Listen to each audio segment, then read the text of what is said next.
हम देखते हैं कि चायुंग और भिनसेंजो मीडिया के बीच से निकल कर चले जाते हैं। यहाँ हांस्यू जोन्यू से कहता है, तुम उन पर इतना रहम क्यों करते हो, एक ही झटके में खत्म कर डालो उन हरामजादों को।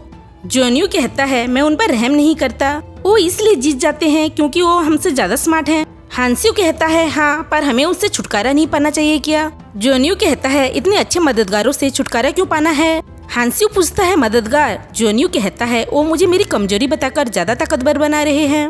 मैं भिनसेंजो को उस दिन ठिकाने लगाऊंगा जिस दिन मैं उसी के खेल में उसे मात दे दूंगा। यहाँ चायुंग और भिनसेंजो एक बार में होते हैं। चायुंग कहती है, इतना अच्छा मौका हाथ से निकल गया, वो एग्रीमेंट कैंसिल होने ही वाला था। भिनसेंजो कहता है, फिलहाल इसी में खुश रहो कि हमने जियोंगजा का बदला ले लिया, अब स्कोर बराबर है। चायुंग पूछती है, कल मैं जियोंगजा से मिलने जा रही हूँ, तुम आओगे।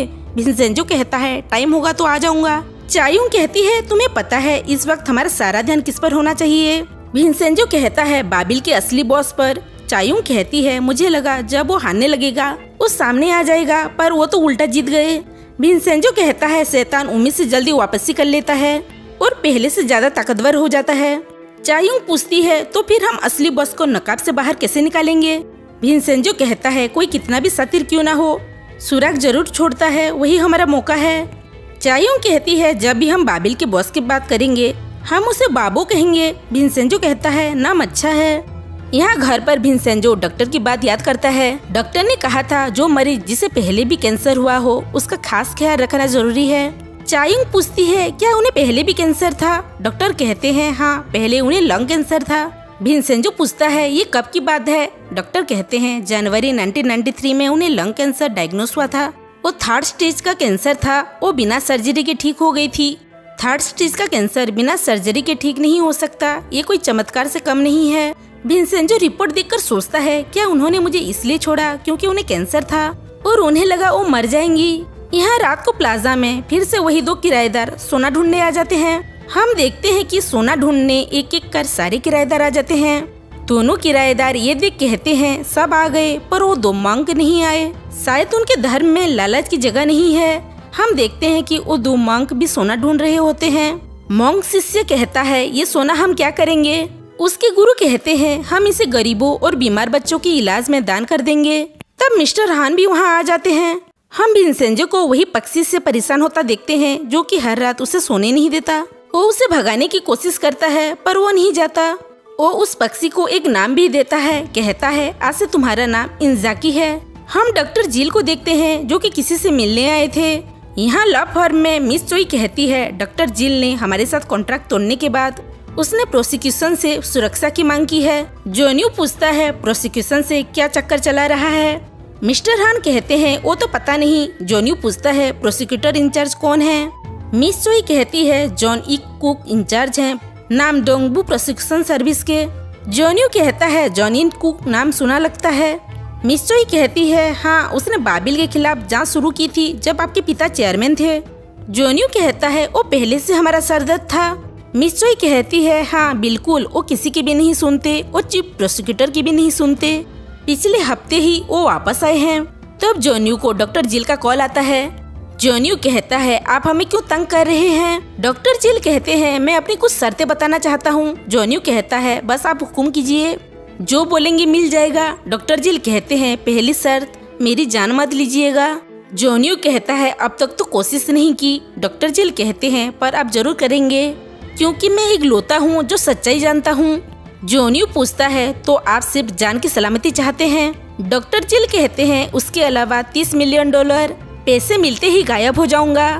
अगर पैसे नहीं मिले तो जो आपने अपने पिता के साथ किया वो प्रोसिक्यूटर को बता दूंगा। जोन्यू कहता है, उसकी क्या जरूरत है, आप अकाउंट नंबर बताइए। लेकिन 30 मिलियन बड़ी रकम है तो भेजने में वक्त लगेगा। 30 मिलियन सुन मिस्टर हान और मिस चोई शॉक हो जाते हैं। यहाँ भिनसेंजो और चायुंग स्वीट पोटैटो खा रहे होते हैं। तब मिस्टर नाम हांस्यू का फाइल ले आते हैं। चायुंग कहती है, हांस्यू के बड़े भाई का नाम हेनरी जांग है। मिस्टर नाम कहते हैं, तो क्या हांस्यू का बड़ा भाई ही बाबू है। चायुंग कहती है, अब तक तो कुछ कह नहीं सकते, पहले उसकी फैमिली को ढूंढना होगा। फाइल देख भिनसेंजो कहता है, वो 15 साल पहले अमेरिका चला गया था, फिर वापस नहीं लौटा। चायुंग कहती है, वो 8 डिग्री लेकर आर्टिस्ट बन गया है, पता नहीं अब कहाँ है। मिस्टर नाम कहते हैं, शायद उसे कंपनी में दिलचस्पी नहीं है। भिनसेंजो पूछता है बाबिल के पिछले चेयरमैन जोन्यू खान की मौत कब हुई थी। चायुंग कहती है 2 साल पहले। भिनसेंजो कहता है मतलब वो अपने डैड के फ्यूनरल पे भी नहीं आया। चायुंग कहती है मैं मिस जोंगजा से मिलने जा रही हूँ। मिस्टर नाम कहते हैं भूलना मत, आज तुम्हें विक्टिम्स की फैमिली को भी मिलने जाना है। मिस्टर नाम भिनसेंजो से कहते हैं मैंने मिस जोंगजा के परिवार के बारे में छानबीन की। उनका कोई सगा है नहीं जिसे हम फोन कर सके। अगर उनका कोई औलाद होता तो कितना अच्छा होता ना। फिर कहते हैं नहीं, आजकल के औलाद भी ना एहसान फरामोश होते हैं, पैदा ही नहीं करना चाहिए, उन्हें सजा देना चाहिए। ये सुन भिनसेंजो अपना खाता हुआ स्वीट पोटैटो गिरा देता है। यहाँ चायुंग जोंगजा से मिलने आती है और मिनसोंग की अरेस्ट की खबर सुनाती है। ये सुन जोंगजा कहती है वो इसी लायक था और चायुंग को थैंक्स कहती है। चायुंग कहती है ये सब भिनसेंजो ने किया, मैंने तो बस थोड़ी सी मदद की। जोंगजा कहती है मैं तुम्हारी वजह से आखिरी वक्त में इतनी खुश हो रही हूँ। चायुंग कहती है आप जानते हैं इस रूम का बिल भी भिनसेंजो भरते हैं। ये सुन जोंगजा कहती है मुझे बहुत बुरा लग रहा है, यहाँ रुकने में मुझे शर्म आ रही है। तब डॉक्टर भी वहाँ आ जाते हैं उन्हें देखने। पूछते हैं मैंने सुना है आप रात को दवाई नहीं ले रही हैं। जोंगजा कहती है रात को दवाई लेते ही मेरा जी घबराने लगता है, दवाई के बिना भी अच्छी नींद आती है। डॉक्टर कहते हैं ठीक है जैसी आपकी मर्जी। तब भिनसेंजो भी वहाँ आकर डॉक्टर से कहता है आप ऐसा कैसे कह सकते हैं, ये कोई होटल या रिजॉर्ट है क्या जो इनकी मर्जी चलेगी। डॉक्टर कहते हैं मेरे कहने का वो मतलब नहीं था। भिनसेंजो जोंगजा का प्लेट देखकर कहता है आपको ये तो देखना चाहिए था कि मरीज खाना खा रहा है या नहीं, इन्होंने खाना छुआ भी नहीं। कहता है इससे बेहतर खाना तो जेल में मिलता है, आप कैसे एक्सपेक्ट कर सकते हैं कि ऐसा खाना कोई मरीज खाएगा। डॉक्टर कहते हैं मैं कोई न्यूट्रिनिस्ट नहीं हूँ, खाने के बारे में वही बताएंगे। भिनसेंजो कहता है सही कहा, आप तो एक डॉक्टर हैं, इनके मना करने पर भी आपने दर्द की दवाई क्यों नहीं दी। जोंगजा कहती है मैंने कहा था। भिनसेंजो डांटते हुए कहता है आप बीच में मत बोलिए।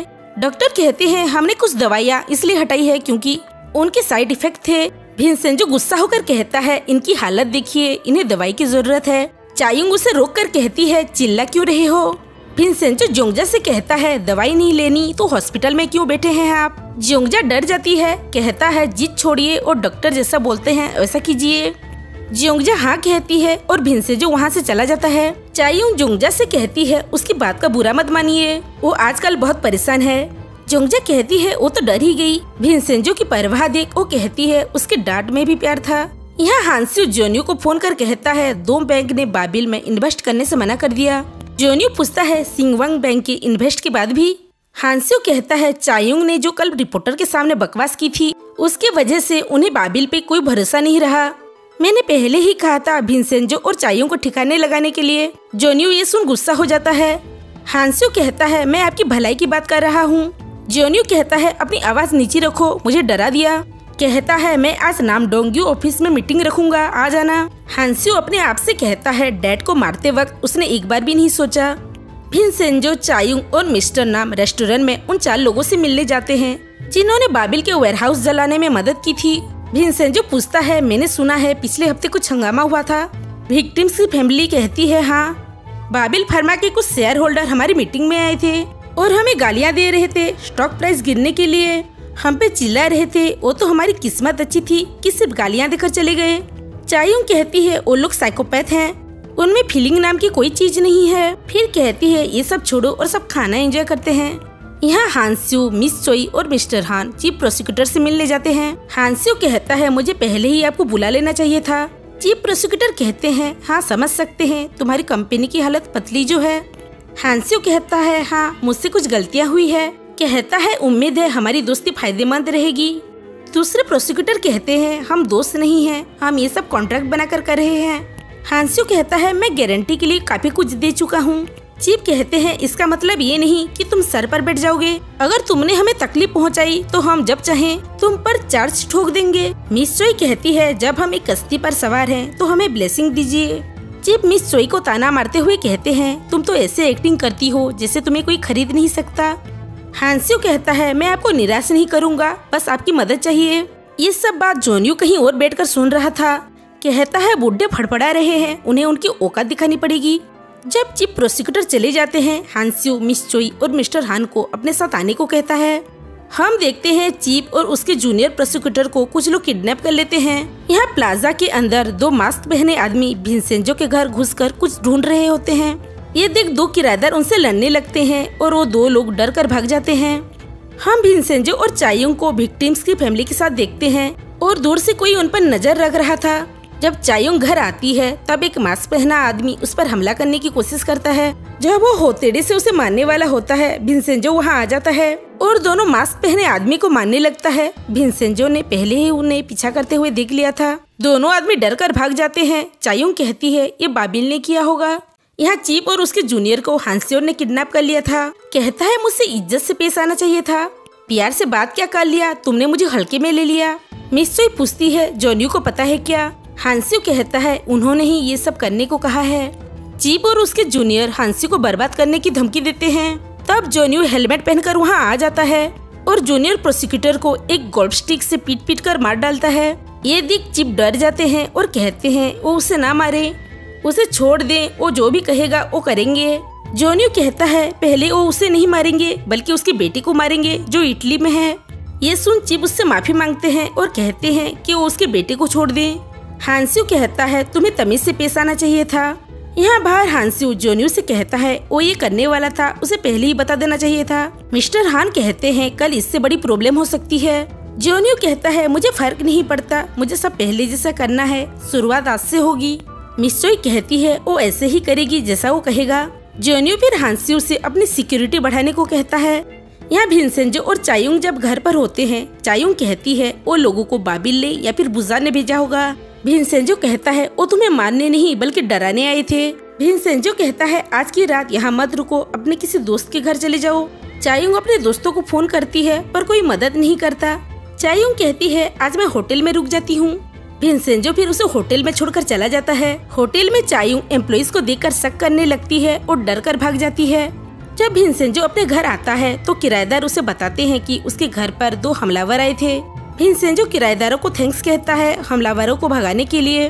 जब वह रूम में आता है तो 2 पक्षियों ने उसका रूम खराब कर दिया होता है।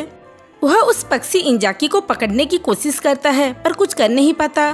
तब चायुंग भी डरकर विंसेंजो के घर आ जाती है। कहती है वो आज रात यहीं रुकेगी। फिर दोनों रेमियन खाते हैं और विंसेंजो दोनों के लिए बिस्तर लगाता है। चायुंग कहती है वो एक हॉल में नहीं सो सकती। कहती है उसका तो एक रूम भी है। चायुंग जब रूम में सोने जाती है इंजाकी से डरकर वो हॉल में आ जाती है। फिर दोनों हॉल में ही सो जाते हैं। चायुंग कहती है वो बस आज रात यहीं रुकेगी, जब उसका घर ठीक हो जाएगा वो चली जाएगी। चायुंग फिर कहती है क्या वो माफिया के बारे में 2 सवाल पूछ सकती है? विंसेंजो कहता है हाँ, पर सिर्फ 2 सवाल। चायुंग पूछती है क्या माफिया बॉस दिखने में भयानक होते हैं? क्या वो बेरहम और हार्टलेस होते हैं? विंसेंजो कहता है हर बॉस अलग होते हैं, जिस बॉस के साथ मैं था वो एक समझदार बिजनेसमैन थे।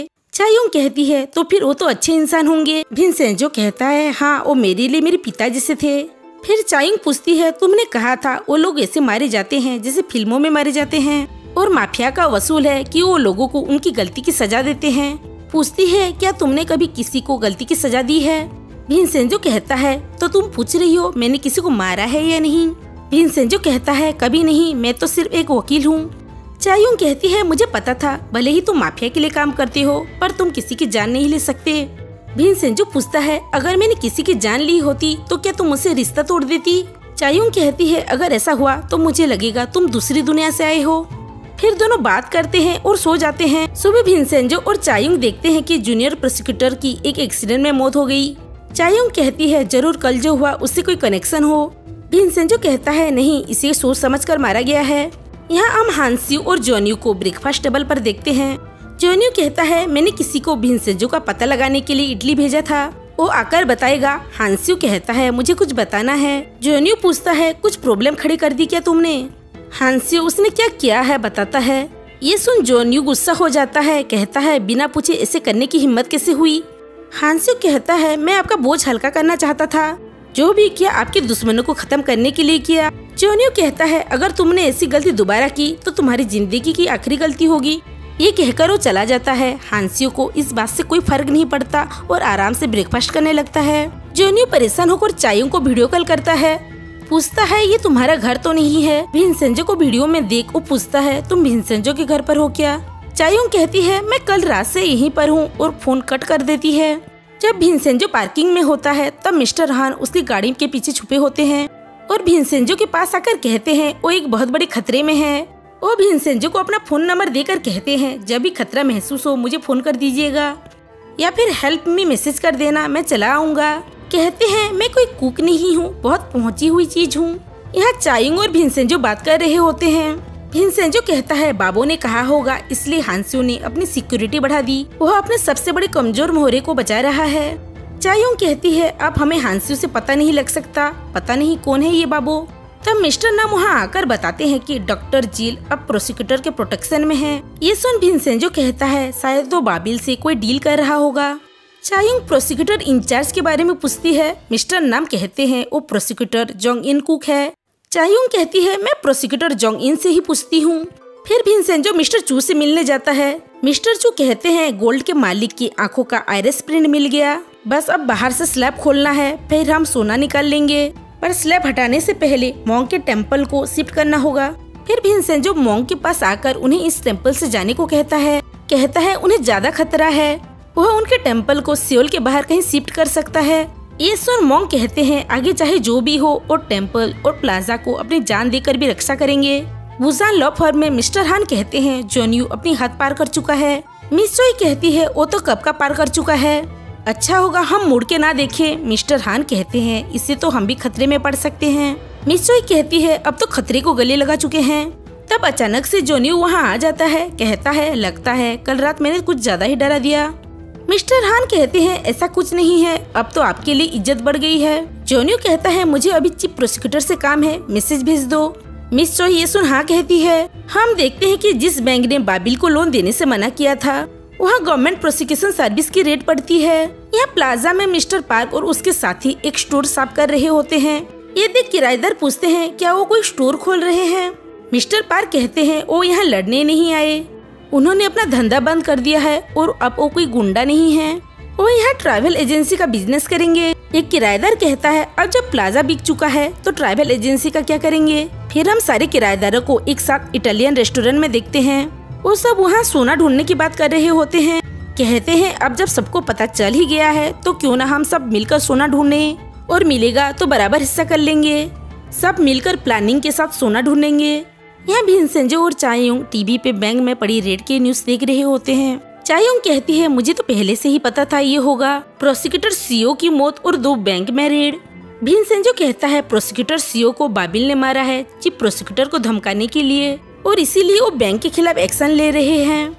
मिस्टर नाम कहते हैं अब ये बैंक बाबिल में बहुत सारे पैसे लगाएंगे। प्रोसिक्यूटर जोंग ई कुक का चायोंग को कॉल आता है और भिनसेंजो और चायोंग फिर उनसे मिलने जाते हैं। प्रोसिक्यूटर जोंग कहते हैं तुमने ये मुकदमा अच्छे से लड़ा, बाबिल के खिलाफ लड़ने के लिए शुक्रिया। चायोंग कहती है हमारी कोशिश बेकार हो गई, उन्होंने पलटकर हम पर वार किया। प्रोसिक्यूटर जोंग कहते हैं वो हमेशा ऐसा ही करते हैं पर हमें उनकी कब्र खोदनी होगी। भिनसेंजो पूछता है क्या आप हमें डॉक्टर जिल की डिमांड बता सकते हैं कि वो बाबिल से क्या चाहता है। प्रोसिक्यूटर जोंग कहते हैं वो अपने लिए सुरक्षा और देश छोड़ने की इजाजत मांग रहा है, लगता है वो नई पहचान के साथ देश छोड़ने की तैयारी में है। चायोंग पूछती है कि डॉक्टर जिल की स्टेटमेंट क्या थी। प्रोसिक्यूटर जोंग कहते हैं डॉक्टर जिल ने बताया कि ये मिली भगत बाबिल और हाइमन मेडिकल की थी। भिनसेंजो कहता है वो बाबिल के साथ सौदा करना चाहता है। प्रोसिक्यूटर जोंग कहते हैं वो शायद थोड़ा टाइम चाहता है ताकि बड़ी प्लानिंग कर सके। भिनसेंजो कहता है हांस्यू के अलावा बाबिल का कोई असली बॉस निकला तो।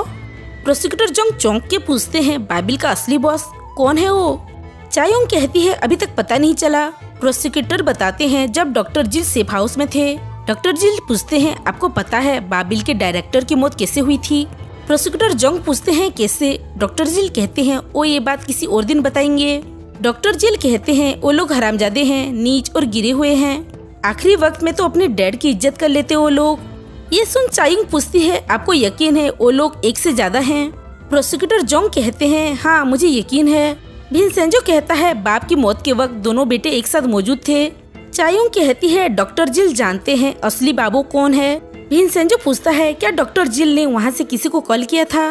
प्रोसिक्यूटर कहते हैं हाँ उन्होंने एक कॉल तो की थी पर उनके बारे में पता नहीं चला क्योंकि वो बर्नर फोन पे थे, पर अब लग रहा है वो बर्नर फोन बाबू का होगा। विंसेंजो पूछता है क्या वो इन्फॉर्मेशन निकालने के लिए एक ऑपरेशन कर सकते हैं। प्रोसिक्यूटर पूछते हैं कहीं वो स्टिंग ऑपरेशन की बात तो नहीं कर रहे। चायुंग कहती है हाँ ऐसा ही समझ लीजिए। प्रोसिक्यूटर कहते हैं बिल्कुल नहीं, वो एक कायदे कानून से चलने वाले इंसान हैं। वो अपनी इन्वेस्टिगेशन में कोई धोखाधड़ी नहीं करेंगे। हम देखते हैं कि उनके मिलने के फोटो कोई जोन्यू को भेज देता है और जोन्यू को पता चल जाता है कि प्रोसिक्यूटर और विंसेंजो और चायुंग मिले हुए हैं। तब हांस्यू जोन्यू के पास आकर एक फाइल देकर कहता है ऐसी खबर लाया हूँ जिससे देख आपको मुझ पर नाज होगा। जोन्यू फाइल देखकर खुश हो जाता है। हम देखते हैं जोन्यू एक क्लाइंट के साथ वीडियो कॉल पर मीटिंग कर रहा था। कहता है जितनी भी आपकी कंपनी मटेरियल्स बनाती है हमें भेज दीजिए, हम उसका इस्तेमाल कर लेंगे, वैसे भी अमेरिका में इलीगल है। क्लाइंट पूछता है क्या कोरिया में इलीगल नहीं है। जोन्यू कहता है उसकी फिक्र मत कीजिए, वो सब संभाल लेंगे। क्लाइंट कहता है कोरिया को जल्द से जल्द पेन किलर की कंट्री बना दो। हांस्यू अपने एम्प्लॉइज को कहता है अगले हफ्ते बहुत बड़ा इन्वेस्टमेंट आएगा, सारे काम छोड़ के सबसे पहले हम बाबिल फार्मास्यूटिकल के RDO-19 का प्रोडक्शन शुरू कर देंगे। हम 3 गुना ज्यादा रॉ मटेरियल मंगाएंगे और वेयरहाउस की सिक्योरिटी टाइट कर दो।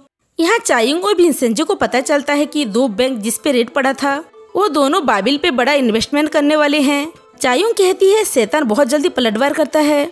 मिस्टर नाम कहते हैं इसका मतलब RDO-19 नाम का जहर जल्द ही बाजार में उतरेगा। चायुंग कहती है पापा ने उसे रोकने के लिए अपनी जान दे दी। तब प्रोसिक्यूटर जोंग का चायुंग को कॉल आता है। कहते हैं डॉक्टर जिल और बाबिल के बीच सौदा हो गया। वो एक एक करके सारा इल्जाम वापस ले रहा है। पूछते हैं क्या तुम अभी भी स्टिंग ऑपरेशन के लिए तैयार हो। चायुंग कहती है जी हाँ, और हमारी खासियत ये है कि हम कोई सुराग नहीं छोड़ते। प्रोसिक्यूटर जोंग कहते हैं वो ये सब आज रात ही करेंगे, उन्हें रोकने के लिए मैं अपने वसूल भी तोड़ सकता हूँ। चायुंग कहती है ये ऑपरेशन आसान है। प्लान ए, हम बाबिल के भेजे किसी कातिल की एक्टिंग करेंगे और उसे बुलवा लेंगे कि बाबू कौन है। मिस्टर नाम कहते हैं या फिर मुक्का मारकर पूछेंगे। विंसेंजो कहता है प्लान ए आजमाते हैं। फिर तीनों डॉक्टर जिल से मिलने सेफ हाउस जाते हैं ताकि उन्हें बाबू के बारे में पता चल सके। जब सब उनके रूम में जाते हैं तब वहाँ किसी ने डॉक्टर जिल को मार दिया होता है। विंसेंजो कहता है वो हमसे ज्यादा तेज निकले। चायुंग विंसेंजो को एक मैसेज दिखाती है, ये उन विक्टिम्स की फैमिली का होता है जिन्होंने विंसेंजो और चायुंग की मदद की थी और एक साथ डिनर किया था, जिसमें लिखा था कि वो अपने लोगों की मौत का सदमा और अपने अंदर की गुस्से को बर्दाश्त नहीं कर पाए, इसलिए वो लोग मिलकर बहुत बड़ी बेवकूफ़ी करने जा रहे हैं। हम एक सुनसान जगह पर विक्टिम्स की फैमिली की गाड़ी को देखते हैं। यहाँ हम मिस चोई, मिस्टर हान, हांस्यू और जोन्यू को अपनी जीत की खुशी मनाते हुए देखते हैं। सुबह विंसेंजो और चायुंग दौड़ते हुए उस गाड़ी के पास आ जाते हैं जहाँ विक्टिम्स की फैमिली की मौत हो चुकी होती है और पुलिस उन्हें एग्जामाइन कर रही थी और उनकी गाड़ी के अंदर कुछ जला हुआ होता है। ये देख विंसेंजो समझ जाता है कि ये सब बाबिल ने किया है वेयरहाउस जलाने का बदला लेने के लिए। और यहाँ हमारा एपिसोड खत्म होता है।